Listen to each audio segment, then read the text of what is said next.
Hello, Nico here, and welcome to another episode of Best Upcoming Indie Games.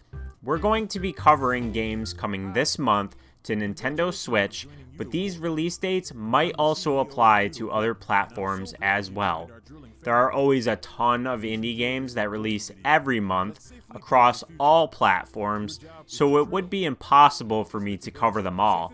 But please keep in mind this is a selection of games that I wanted to specifically highlight, so it might not necessarily be indicative of your tastes. So if you feel like I missed something that you're excited about, please share it in the comments below, and also be sure to hit the subscribe button to keep up with all the reviews I provide here on my channel. Now let's dive into what this month has to offer. Only state-of-the-art equipment. Now, time to start safely drilling away. Enjoy! Releasing on February 2nd, we have Project Downfall. Find yourself in a future city full of gangs, mafias, and other shady people in this retro-styled, tactical, first-person shooter. Become a merciless assassin who works during the day and gets into a killing frenzy at night. You'll search your surroundings for anything that looks deadly and use it to protect yourself. Throw bottles, knives, or even guns at the enemies. Everything can be a weapon.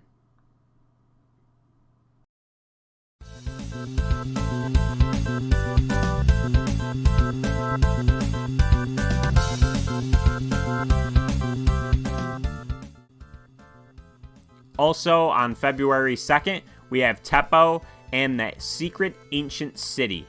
This is a 2D platformer where you'll work your way through many different treacherous environments, attempting to collect all of the treasure. In addition to the platforming, it appears to have some very Donkey Kong Country-style minecart sections. It has some really great pixel art that caught my eye immediately, so I'm looking forward to playing this one when it launches on Nintendo Switch on February 2nd.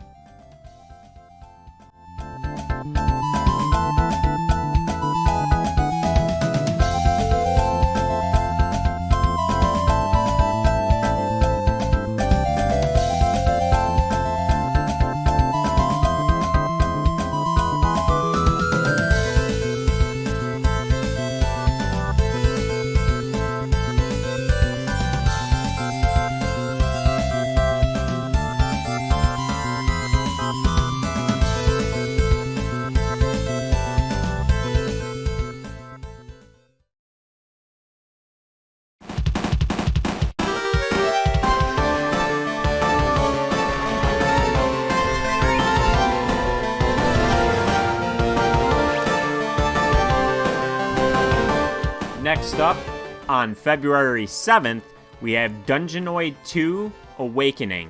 It's a classic dungeon crawler with a block-busting twist. A top-down adventure presented in retro pixel art style. In a genre mashup, you'll pick from 4 role-playing classes, each with their own unique stats and special skill. Then you'll set off on a quest to conquer evil by controlling a floating platform to deflect a magical orb into the targets along the way. You'll collect power-ups and modifiers to help turn the tide, and you'll face off against some big bosses and unleash some special attacks. And that releases on February 7th.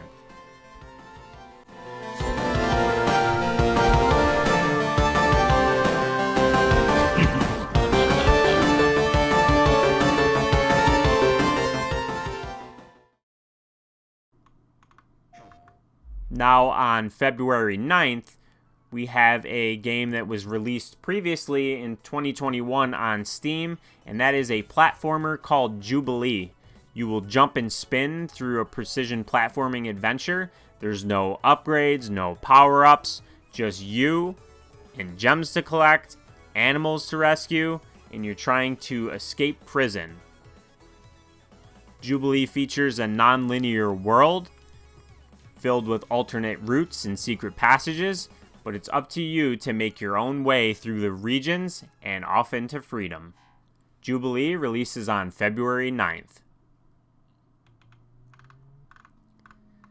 Next is a game you're probably not really expecting on an indie list, and I'm not really the biggest of sport game fan, but This one looks pretty unique to me because it has some new elements to it that expand upon the old 8-bit and 16-bit Mario Golf games.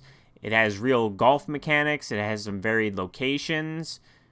It has leaderboards. You can also earn coins to get new equipment on your journey, and these new technologies will allow you to move the ball in unconventional ways, giving you a slight advantage over opponents. After earning a sufficient amount of experience points, you will receive skill points that you can then spend on those categories like accuracy and control.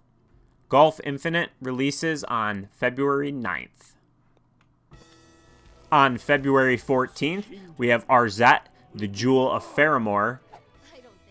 And if you're familiar at all with the infamous Legend of Zelda titles that Nintendo had nothing to do with on the Philips CDI, this game should look immediately recognizable to you, and that's pretty much what they're going for. Hopefully this one will be actually fun, unlike the previous games that I just mentioned, but it features some hand-painted backgrounds and some really nice pixel art. It has fully voice-acted cartoon cinematics, and it appears to have a colorful cast of characters. It has a large, sprawling world with diverse locations and secrets. There's powerful items to acquire and abilities by exploring and helping the NPCs. And this is just a brand new experience that looks like it takes what those games attempted to do and is hopefully going to do it well. That releases on February 14th. And last, we have Froggie, a retro platformer, releasing on February 21st. This is a minimalistic, side-scrolling platformer in simple black and white style where you play as a little frog and you jump around and you can basically Goomba stomp enemies, and there's 100 challenging levels. You can jump and wall jump. There's flags that are your checkpoints. You'll respawn instantly and retry levels as many times as you take. This one seems similar to the previous game I mentioned, Jubilee, but there seems to be some good platformers coming out in February 2024, so this releases on February 21st.